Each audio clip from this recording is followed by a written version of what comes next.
بسم اللہ الرحمن الرحیم۔ ہمارا سبق چل رہا تھا کہ لفظ اپنے معنی میں جو استعمال ہوتا ہے اس کی کتنی قسمیں ہیں، یعنی ایک لفظ بول کر اس لفظ کا حقیقی معنی مراد لیا جا رہا ہے یا اس لفظ کا مجازی معنی مراد لیا جا رہا ہے۔ اس اعتبار سے جو ہے اس کی دو قسمیں ہیں، یعنی بعض دفعہ اس طرح ہوتا ہے آپ ایک لفظ بولتے ہیں لیکن اس کے حقیقی معنی مراد نہیں ہوتے۔ آپ لفظ بولتے ہیں شیر، شیر کی حقیقی معنی کیا ہے؟ ایک درندہ، ایک جانور، کہتے کسی مرد کو بھی شیر کہہ دیتے ہیں۔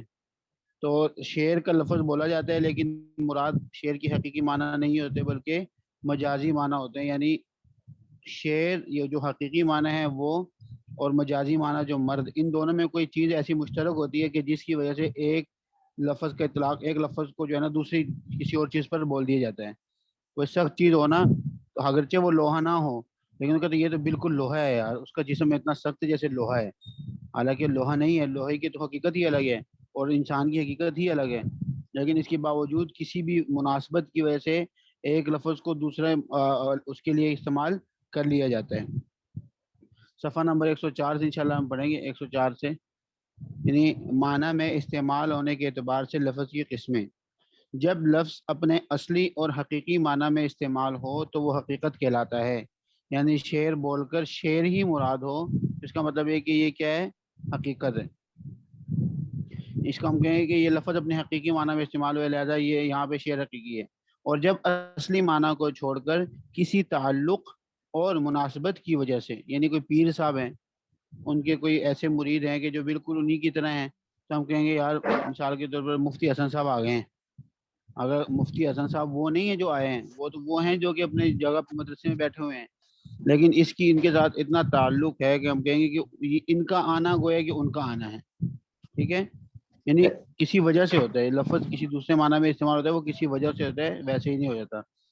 اور جب اصلی معنی کو چھوڑ کر کسی تعلق اور مناسبت کی وجہ سے دوسرے معنی میں لفظ استعمال ہو تو مجاز، اس کو کیا کہتے ہیں؟ مجاز کہتے ہیں۔ یعنی آدمی کو شعر کہنا، مرد کو شعر کہنا، یہ کیا ہے؟ حقیقت ہے کہ مجاز ہے؟ مجاز ہے۔ شعر کو شعر کہنا کیا ہے؟ حقیقت ہے۔ مثلا فرشتے کا لفظ جب نورانی مخلوق کے لیے استعمال ہو تو حقیقت ہے، اور جب نیکی اور پاک بازی کی بنا پر کسی انسان کے لیے بولا جائے تو مجاز ہے۔ اسی طرح اگر کوئی شخص اپنے بیٹے کو ھذا ابنی کہے کہ یہ میرا بیٹا ہے تو یہ حقیقت ہے، اور اگر یہی الفاظ اپنے ملازم یا اپنے غلام کے لیے کہے تو کیا ہے؟ مجاز ہے، یا اپنے شاگرد کے لیے کہے تو کیا ہے؟ مجاز ہے، کیونکہ بیٹے ہونے کی حقیقت تو اس میں نہیں پائی جا رہی۔ بیٹا ہونا تو یہ کہ وہ اس جو ہے نا اس کا حقیقی بیٹا ہو، لیکن کسی اور وجہ سے بیٹا کہہ دیا تو یہ کیا ہے؟ مجازن، ہم کہتے ہیں مجازن بیٹا کہہ دیا۔ لیکن حقیقت کوئی لفظ کسی حقیقی معنی میں استعمال ہوتا ہے یا مجازی معنی میں استعمال ہوتا ہے، اس کے لیے کچھ شرائط بھی ہیں۔ ایسا نہیں ہے کہ کسی کو بھی کوئی بھی لفظ بول دیا جائے اور ہم کیا کہیں مجازن ہے، اس کی کچھ شرائط ہیں۔ ایک ہی وقت میں ایک لفظ سے حقیقی اور مجازی دونوں معنی مراد نہیں لیے جا سکتے، یعنی ایک وقت میں اگر آپ شعر کہیں گے تو اس سے مراد آپ کا مرد بھی ہو اور وہ شعر حقیقی وہ بھی ہو، یہ نہیں ہو سکتا، ٹھیک ہے؟ ایک لفظ ایک وقت میں ایک لفظ بولیں گے تو اسے ایک ہی معنی مراد ہو سکتے ہیں۔ اب قرآن پاک میں ہے ایک آیت ہے کہ وہ ان کن تم مرضا، اور اگر تم مریض ہو، او علی سفر، یا سفر میں ہو، او جاء احد منکم من الغائط، یا آیا ہے تم میں سے کوئی شخص جائے حاجت سے، یعنی اس نے اپنی حاجت پوری کی، جس وجہ سے وضو نہیں ہے اس کا، او لامستم النساء، یا پاس گئے ہو عورتوں کے، یعنی جس کی وجہ تمہارے پر وضو یا غسل واجب ہو گیا، فلم تجدوا ماء فتیمموا صعیدا طیبا، اور پھر نہ ملا تم کو پانی تو ارادہ کرو پاک مٹی کا۔ لامستم، ملابست، لامستم کا حقیقی معنی کیا ہے؟ لمس، آپ نے لمس اردو میں بھی سنا ہوگا، ہاتھ سے چھونے کو کہتے ہیں، ٹھیک ہے؟ اور مجازی معنی اس کا کیا ہے؟ اپنی بیوی کے پاس جانا، یعنی جماع کرنا۔ اس آیت میں لامستم سے بالاتفاق مجازی معنی یعنی جماع مراد ہے، ٹھیک ہے؟ ہم نے کیا ضابطہ پڑھا ہے کہ ایک لفظ سے ایک وقت میں ایک ہی معنی مراد لیا جا سکتا ہے، دو معنی مراد نہیں لیا جا سکتے۔ تو اب اسی آیت میں اس لفظ سے اس کا حقیقی معنی یعنی محض ہاتھ سے چھونا مراد نہیں لیا جا سکتا۔ یعنی کوئی یہ کہے کہ لامستم کا حقیقی معنی تو چھونا ہے، لہذا اگر کسی نے اپنی بیوی کو چھو بھی لیا تو اس کے اوپر بھی غسل یا وضو کیا ہوگا، واجب ہوگا۔ اس آیت کی روح سے وہ یہ نہیں کہہ سکتا۔ کیوں نہیں کہہ سکتا؟ اس لیے کہ بالاجماع یہاں پہ لامستم سے مراد کیا ہے، جماع مراد ہے۔ اور یہ بات الگ سے ضابطہ ہے کہ جب ایک لفظ اپنے حقیقی معنی میں استعمال ہو جائے تو مجازی میں استعمال نہیں ہو سکتا، وہی لفظ اسی مقام پر۔ وہ الگ بات ہے کہ ایک جگہ پہ ہم نے ایک لفظ بولا، اس سے مراد شیر سے مراد شیر ہے، اور ایک لفظ جگہ لیکن اسی جگہ پہ وہی لفظ ہو اور وہی دونوں معنی مراد ہوں تو یہ نہیں ہو سکتا، ٹھیک ہے۔ اسی طرح اپنی صلب سے، صلب ویسے کمر کو کہتے ہیں لیکن مراد حقیقی ہے، یعنی اپنی صلب سے پیدا ہونے والی والوں پر اولاد کا استعمال حقیقی ہے، یعنی اپنے بچے ہوں تو اس کو کوئی اولاد کہے تو اس کا مطلب ہے کہ حقیقی لفظ اپنے حقیقی معنی میں استعمال ہو رہے ہیں، اور اولاد کی اولاد پر اولاد کے لفظ کا استعمال مجازی ہے، ہوتا ہے نتیجتاً، یعنی اس کا باپ میرا بیٹا ہے تو وہ میرا بیٹا ہو گیا، اس لیے آج تو کہہ سکتے، لیکن حقیقی معنی میں تو اس کا باپ ہی میرا بیٹا ہے، وہ میرا بیٹا۔ زید نے وصیت کی کہ یہ رقم فلاں کی اولاد کو دی جائے، اور فلاں شخص کی سلبی اولاد بھی ہو یعنی حقیقی بچے بھی ہوں، اور اولاد کی اولاد یعنی پوتے بھی ہوں، تو سلبی اولاد یعنی حقیقی اولاد کے ہوتے ہوئے حقیقی معنی متعین ہو گیا اور اس کے ساتھ مجازی معنی جمع نہیں ہوگا، لہذا اولاد کی اولاد وصیت میں حصہ دار نہیں ہوگی۔ مجاز کی حقیقت سے نیابت کس اعتبار سے؟ یعنی جب ہم ایک لفظ بولتے ہیں تو اس کا حقیقی معنی مراد نہیں لیا جاتا بلکہ مجازی معنی مراد لیا جاتا ہے۔ مطلب یہ ہے کہ جو مجازی معنی ہے، اصل میں تو یہ لفظ کا حقیقی معنی مراد ہونا چاہیے تھا نا، لیکن مجازی معنی آ گیا تو یہ مجازی معنی کیا ہوا، نائب ہوا، قائم مقام ہوا کس کے، حقیقی معنی کے۔ یعنی ایک جگہ پہ کسی بندے نے آنا تھا، وہ نہیں آیا تو وہ اس کی جگہ دوسرا آ گیا، تو یہ دوسرا ہے، اس کو کیا کہتے ہیں، قائم مقام یعنی نائب، ٹھیک ہے۔ وزیر اعظم، نائب وزیر اعظم، صدر، نائب صدر، یا قائم مقام صدر۔ ہمارے صدر صاحب کہیں جاتے ہیں تو پھر کوئی جو اسپیکر صاحب ہوتے ہیں وہ قائم مقام صدر بن جاتے ہیں۔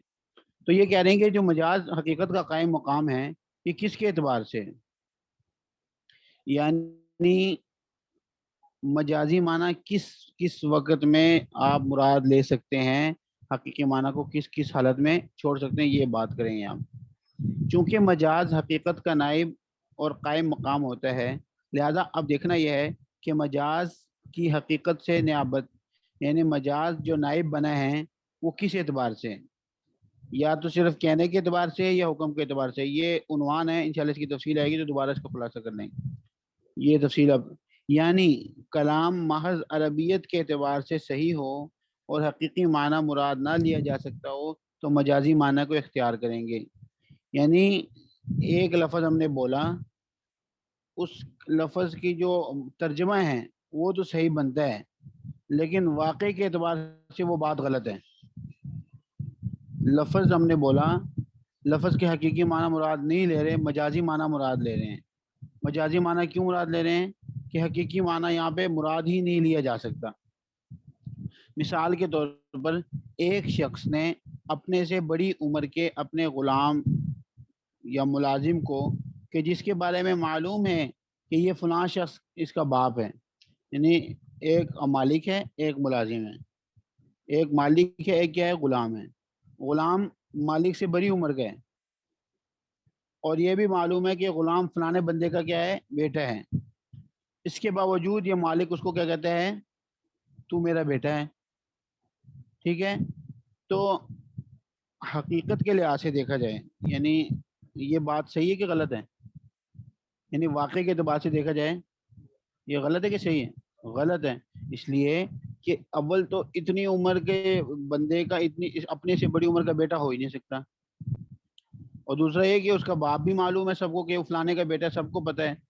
تو اب دیکھیں اگر اس لفظ کا ہاذا ابنی، یہ میرا بیٹا ہے، اس لفظ کو عربیت کے لحاظ سے دیکھا جائے، یعنی واقع کی مناسبت سے نہ دیکھا جائے، ویسے کوئی کہے کہ لفظ لکھے یہ میرا بیٹا ہے، تو عربیت کے لحاظ سے اس کا ترجمہ تو ٹھیک ہے نا، واقع کے لحاظ سے مطابق نہیں بنتا، لیکن عربیت اگر کوئی آدمی ایک کلام بولتا ہے تو اس لحاظ سے یہ ترجمہ اس کا ٹھیک ہے۔ تو یہ کہنا چاہ رہے ہیں کہ لفظ مجاز جب حقیقت کا نائب بنتا ہے تو کس صورت میں بنتا ہے، یعنی کیا یہ ضروری ہے کہ مجاز جب حقیقت کا نائب بنے تو وہ واقع کے مطابق بھی ہو تب بنے، یا صرف اس کا ترجمہ ٹھیک ہونا ضروری ہے؟ اس میں اختلاف ہے۔ کچھ لوگ کہتے ہیں کہ صرف ترجمہ ہی ٹھیک ہونا چاہیے، چاہے واقع کے لحاظ سے وہ لفظ نہ بھی ہو۔ وہ یہ کہتے ہیں کہ ایک آدمی نے ایک بات کہی ہے نا، تو اس کا کوئی نہ کوئی حکم ہونا چاہیے، ایک عقل مند آدمی ہے اس نے بات کی، یہ فضول نہیں جانی چاہیے۔ لہٰذا اگر اس لفظ کا ترجمہ درست ہے، چاہے حقیقت میں وہ بات غلط کر رہا ہو، تو ہم مجازی معنی پہ اس کو پھیر لیں گے۔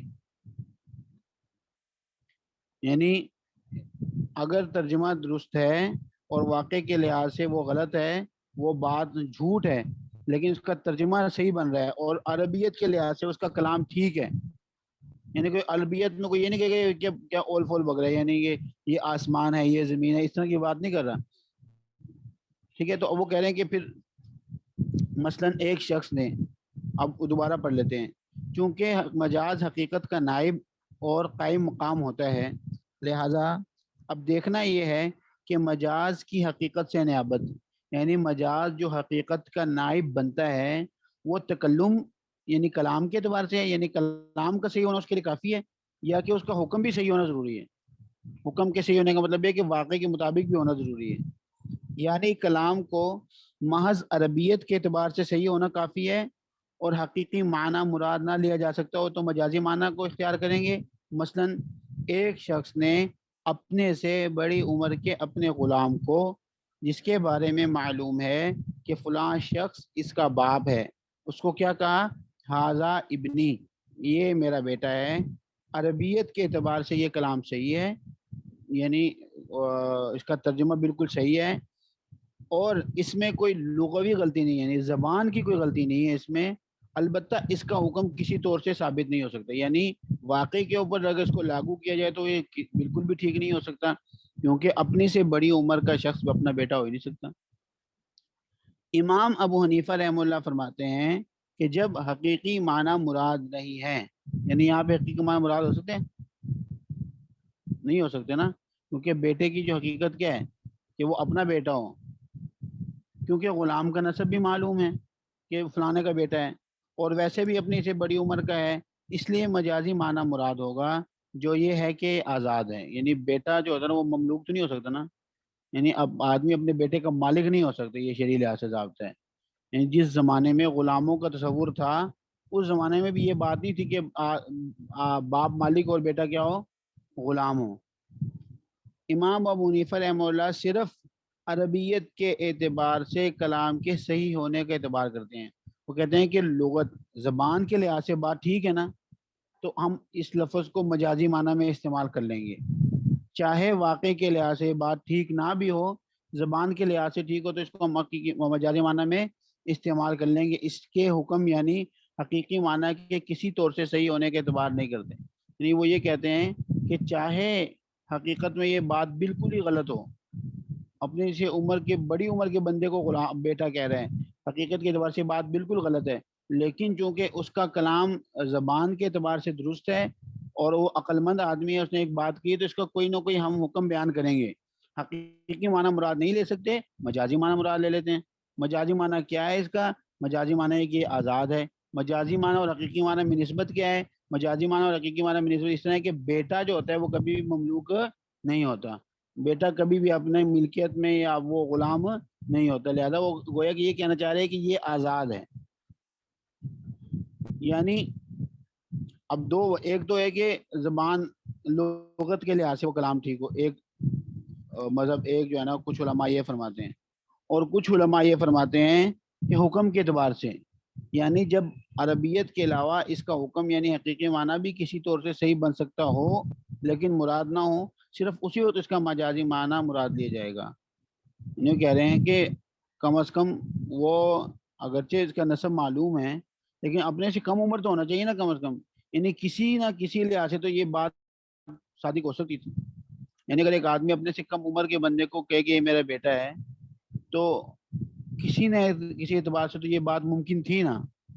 اب اپنی سے بڑی عمر کے بندے کو کہے تو یہ تو ممکن ہی نہیں ہے.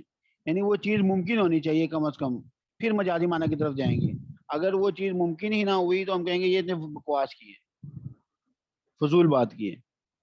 لیکن یہ امام ابو حنیفہ رحمۃ اللہ فرماتے ہیں کہ چیز ممکن ہو یا نہ ہو اس سے ہمیں غرض نہیں ہے, معنی اس کا صحیح ہے کہ نہیں, یعنی لفظ صحیح بولا ہے کہ نہیں بولا. یعنی جب عربیت کے علاوہ اس کا حکم یعنی حقیقی معنی بھی کسی طور سے صحیح بن سکتا ہو لیکن مراد نہ ہو, صرف اسی وقت اس کا مجازی معنی اس کے قائم مقام ہوگا. یہ امام ابو یوسف اور امام محمد رحمہ اللہ کا قول ہے. امام ابو حنیفہ رحمہ اللہ کا قول اوپر چلا گزر گیا, اور یہ ان کا مطلب کیا ہے, مثلا اوپر والے مثال میں چونکہ حکم کسی طور صحیح نہیں ہو سکتا, یعنی یہ ممکن ہی نہیں ہے کہ اپنے سے بڑی عمر کا بچہ بندہ جو ہے نا اپنا بیٹا ہو, کیونکہ اپنے سے بڑی عمر کا آدمی اپنا بیٹا ہو ہی نہیں سکتا. اس لیے مجازی معنی نہ لیں گے بلکہ کلام کو لغو یعنی فضول قرار دیں گے. البتہ اگر چھوٹی عمر کے غلام کو جس کا نسب کسی معلوم شخص سے ثابت ہو, مالک نے کہا کہ یہ میرا بیٹا ہے, اور اس کی عمر ایسی ہے کہ اگر اس کا نسب ثابت نہ ہوتا تو یہ مالک کا بیٹا ہو سکتا تھا, یعنی ممکن تھا, تو اس صورت میں مجازی معنی یعنی آزاد ہونے والا معنی مراد لیا جائے گا. امام ابو حنیفہ رحمہ اللہ کے نزدیک دونوں مثالوں میں غلام آزاد ہو جائے گا, جبکہ امام ابو یوسف اور امام محمد رحمہ اللہ کے نزدیک پہلی مثال میں غلام آزاد نہیں ہوگا, البتہ دوسری مثال میں غلام آزاد ہو جائے گا. اس بات کی سمجھ آئیے کچھ؟ یعنی امام ابو حنیفہ رحمہ اللہ یہ فرماتے ہیں کہ لفظ کو جو ہے نا, چاہے اس کام کا واقع ہونا ممکن ہو یا ناممکن ہو, اس کو نہیں دیکھیں گے, بس یہ دیکھیں گے کہ لفظ اس نے کلام میں عربی کے لحاظ سے تو کوئی غلطی نہیں ہے, ٹھیک ہے. اگر عربی کے لحاظ سے اس نے بات ٹھیک کی ہے تو ہم اس کا مجازی معنی مراد لے لیں گے. صاحبین فرماتے ہیں کہ جو بات اس نے کی ہے نا, یعنی صاحبین سے مراد کون ہے, امام ابو یوسف اور امام محمد رحمہ اللہ, ان دونوں کو کیا کہتے ہیں, صاحبین, یعنی دونوں شاگرد ہیں نا امام صاحب کے, تو اس لیے ان کو صاحبین کہتے ہیں. تو صاحبین یہ فرماتے ہیں کہ بھئی جب تک اس کا حقیقی معنی مراد لینا ممکن نہ ہو تب تک اس کے مجازی معنی کی طرف نہیں جائیں گے. البتہ اگر حقیقی معنی مراد لینا ممکن ہے لیکن یہاں پہ وہ مراد نہیں دے رہا تو اس صورت میں ہم مجازی معنی کی طرف چلے جائیں گے. اس بات کی سمجھ آ گئی؟ ٹھیک ہے, یہ آج کا سبق ہے, انشاءاللہ پھر آئندہ